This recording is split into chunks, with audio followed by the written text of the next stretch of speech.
आगामी विधानसभा चुनाव में उठापटक के दौरान आज हम मौजूद हैं अंबेडकर नगर में और हमारे साथ खास बातचीत करने के लिए नेहा जी हैं जो बीजेपी पार्टी से अल्पसंख्यक मोर्चा की प्रदेश मंत्री हैं। और सबसे पहले तो मैम का धन्यवाद करूंगा कि राइजिंग अयोध्या टीम के साथ जुड़ने के लिए। धन्यवाद मैम। और सबसे पहला प्रश्न हमारा यही रहेगा मैम से कि उनका जो सफ़र रहा है राजनीति का, मतलब मिडिल क्लास फैमिली से उठकर वो राजनीति तक आई हैं, इन सफ़र में क्या क्या किन मुसीबतों का सामना करना पड़ा वो हम मैम से जानेंगे। मैम बताइए ज़रा। पहला तो मैं बताऊँ, मैं एक मुस्लिम परिवार से हूँ और मैं 2016 से विद्यार्थी परिषद से जुड़ी और मुझे नहीं पता था कि संगठन क्या होता है। मुझे इसके बारे में कोई जानकारी नहीं थी। मेरा इंटर फाइनल था। फिर मैं विद्यार्थी परिषद में जब 2016 से जुड़ी तो 2016 से लेके 2020 तक मेरा सफ़र रहा, जिसमें से मैं जिला छात्रा प्रमुख रही, जिला संयोजक रही, दो बार प्रांत सह मंत्री रही। और जो लोगों का कहना था कि बहुत विरोध होता था मेरा, कि लोग इतना विरोध करते थे कि नेहा जी आप जो है बीजेपी का संगठन है, ये है वो है। लोगों ने बहुत सारी बातें उस पर करी कि आप इस जगह जा रही है, आपके लिए ठीक नहीं है। वहाँ इन लोगों ने बहुत सारी टिप्पणियाँ की और जो कि एक छात्रा जब बाहर निकल के जाती है तो उस पर कैसे कैसे आरोप लगते हैं ये सब जानते हैं। और मैं एक गाँव से हूँ जो है, तो वहाँ पे बहुत सारे विरोध हुआ मेरा। तो मैं 2016 से मैंने अपना ज्वाइन किया और 2017 मैंने काम किया। फिर 2018 में मैंने घर छोड़ दिया क्योंकि घर का सपोर्ट भी मेरे पास नहीं था। लेकिन कहीं ना कहीं मेरे पापा जी का सपोर्ट थोड़ा बहुत ही रहा है, तो थोड़ा बहुत सपोर्ट की वजह से मैं विद्यार्थी परिषद में बहुत आगे तक काम किया। फिर घर परिवार और समाज सब लोगों ने बहुत गलत बोलना चाहा कि ऐसा है वैसा है, आपकी लड़की इनके साथ घूम रही है, उनके साथ घूम रही है। बहुत सारी लोगों ने टिप्पणियाँ की। बहुत मुसीबतों का सामना करने के बाद आज मैं यहाँ तक पहुँची हूँ।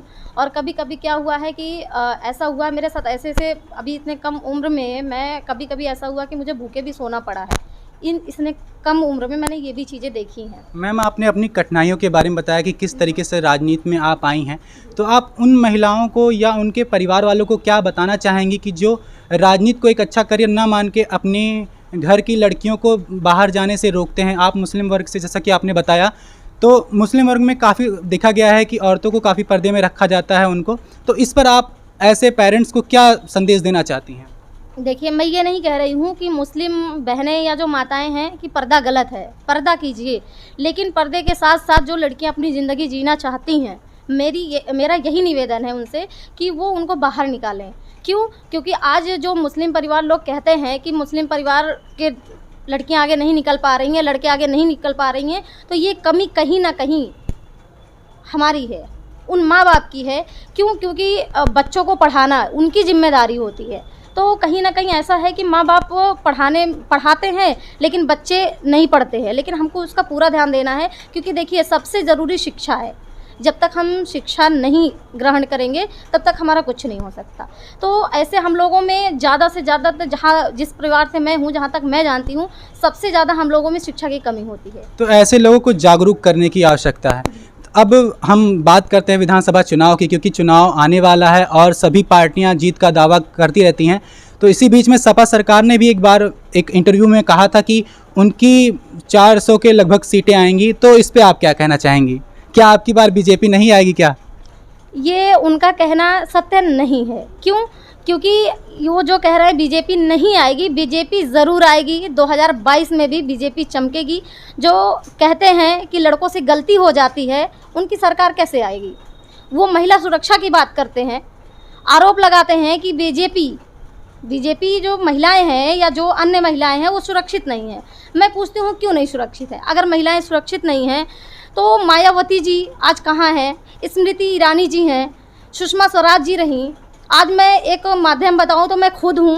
मैं लोगों ने जितने आरोप लगाए थे कि आप बीजेपी में जा रही हैं, आपके साथ गलत होगा, आपको लोग इस तरीके इस कैडर से देखेंगे, तो मैं बताऊं जिस पार्टी को आपने गलत कहा था, उस पार्टी ने जिस थाली में खुद खाना खिलाया है उसी थाली में उन्होंने मुझे भी खाना खिलाया है, क्योंकि मैं एक मुस्लिम परिवार से हूँ। तो मैं कैसे मान लूँ बीजेपी भेदभाव करती है? आपने नारी सुरक्षा की बात कही है, तो आप क्या कहना चाहेंगे कि नारी सुरक्षा के लिए बीजेपी सरकार क्या क्या योजनाएं चला रही हैं? क्या मतलब उनको और बेहतर करने के लिए, उनकी सुरक्षा के लिए क्या चीज़ें और कर रही हैं?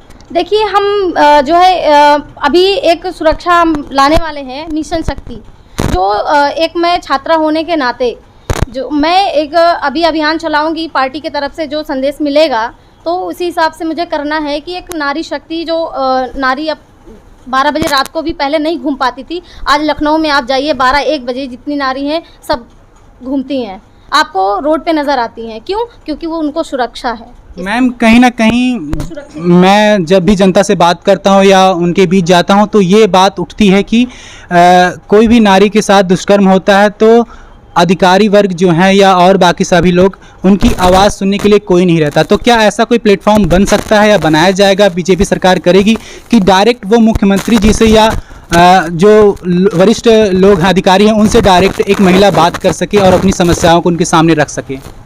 जैसा कि मैं आपको बताऊं, अधिकारी सुनता है, ऐसा नहीं कि अधिकारी नहीं सुनता है, लेकिन लोग कहते हैं कि जैसे अधिकारी बीच में अगर नहीं भी सुना या क्यों नहीं सुना, इसका रीज़न पता करना है। और दूसरी चीज़ हम लोग बात सीएम की करते हैं। अभी हमारे सीएम जी जो योगी आदित्यनाथ जी हैं, आप तो उनके बारे में सभी जान रहे हैं कि वो किस प्रकार से महिलाओं को ले करके उन्होंने एकदम नए नए तरीके से, आपको पता है कि कोई भी प्रॉब्लम होता है कोड 1076, अब ऐसे कई मामले आए 1076 पे फ़ोन करने के लिए उन्होंने अवेलेबल कर दिया है कि कोई भी अपनी शिकायत, अगर कोई अधिकारी आपकी शिकायत नहीं सुन रहा है तो आप डायरेक्ट मेल करिए। मैं पूरी कोशिश करूँगा, पूरी कोशिश नहीं, वो संभव है, वो हर नारी की और हर पूरे जनता की वो मदद करते हैं। अधिकतर बात होती है जब भी हम जनता के सामने जाते हैं तो वो एक ही मुद्दे पे बीजेपी को घेरते हैं कि रोज़गार नहीं है और मतलब रोज़गार नहीं है और महंगाई का आलम बहुत ज़्यादा है। तो इस पर आप क्या कहना चाहेंगी? देखिए, जो कहते हैं कि रोज़गार नहीं है, मैं कहती हूँ क्यों रोज़गार नहीं है, इसका ज़िम्मेदार कौन है? सब लोग सरकार को जिम्मेदार ठहराते हैं कि सरकार हमें रोज़गार नहीं दे रही है। सरकार रोज़गार क्यों नहीं दे रही है? सरकार अलग तरीके के सारी चीज़ें निकाल रही है, युवाओं के लिए अच्छी चीज़ वो कर रही है कि आप लोग जो है आगे बढ़िए। युवा क्यों नहीं बढ़ रहे हैं? वो हमेशा क्यों? क्योंकि बीजेपी को बदनाम करने की साजिश है। क्योंकि बीजेपी हमेशा आगे बढ़ाने के लिए युवा हों या कोई अन्य हो, महिलाओं को आप देखते होंगे कि महिलाओं को बढ़ाने के लिए बीजेपी हमेशा तत्पर रहती है। अभी मैं बताऊं, बीजेपी ने ऐसे अभी वो चलाए हैं कि जैसे कि देखिए, पहले हमारी जो महिलाएं थी वो लकड़ी भी तोड़ने के लिए बाहर जाती थी। जो उज्ज्वला योजना है, आवास योजना है, धन जो भी राशि जितनी भी है सर जनता को अवेलेबल करा रही है। ठीक है नेहा जी, आप मुस्लिम वर्ग से बिलोंग करती हैं और बीजेपी पार्टी में हैं आप, तो आप ये बेहतर बता सकती हैं जो 3 तलाक का मुद्दा था उस पर अधिकतर देखा गया था मुस्लिम जो भाई थे उन्होंने ही विरोध किया था, तो आप इस पर क्या कहना चाहेंगे? देखिए, मुस्लिमों ने, सारे लोगों ने विरोध नहीं किया, विरोध उन्होंने किया है जिनको उनकी जानकारी नहीं है, जिन्होंने उस चीज़, जो इस चीज़ से वंचित हैं। मैं आपको बताऊँ, ट्रिपल तलाक की बात अगर करते हैं तो आप ये जानिए कि जो महिलाएं शादी करके अपना घर छोड़कर एक ससुराल जाती हैं, अपने परिवार के, एक परिवार छोड़ के अगले परिवार के बीच में जाती हैं, उसका घर वो होता है। फिर अगर थोड़ी सी गलती की वजह से, थोड़ी सी, किस घर में लड़ाई नहीं होती है, लेकिन थोड़ी सी लड़ाई की वजह से आप तलाक 3 बार बोल दिया, तलाक तलाक तलाक, तो ये मुझे लगता है कि ये उस औरत के साथ या उस लड़की के साथ नाइंसाफ़ी है। अच्छा, 3 तलाक की बात तो हो गई, लेकिन जो देखा गया है मुस्लिम वर्गों में कि एक से अधिक पत्नियां रखने वाली बात पे, तो उस पे सरकार क्या कर रही है या क्या करने की सोच रही है? देखिए, जैसे कि अभी जनसंख्या कानून भी लागू होने वाला है और संभवतः हो जाएगा और होना चाहिए। मैं कहती हूँ होना चाहिए। क्यों?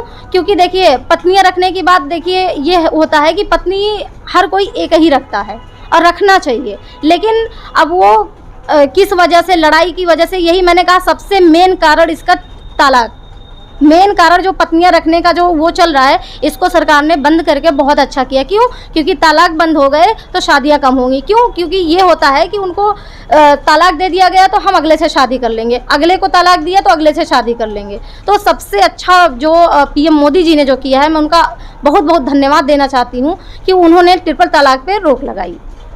आपका जो पद है अल्पसंख्यक मोर्चा, मतलब उसमें आप मंत्री हैं, तो आपका इसमें क्या भूमिका रहेगी प्रदेश के अंदर? इस देखिए, अभी तो प्रदेश में जो भी भूमिका मेरी रहेगी, मैं भारतीय जनता पार्टी ने जो मुझे विश्वास जताकर यहाँ तक मुझे बैठाया है और मुझे प्रदेश मंत्री का दायित्व मिला है, मैं उसको निर्वहन करूँगी। जो पार्टी आदेश करेगी, पार्टी का जो आदेश रहेगा, पार्टी जहाँ मुझे लगाएगी, मैं निस्वार्थ भाव से मैं अपना काम करूँगी। नेहा जी, जनता को आप क्या संदेश देना चाहती हैं? एक प्रदेश मंत्री होने के नाते आप क्या बताना चाहेंगी उन्हें?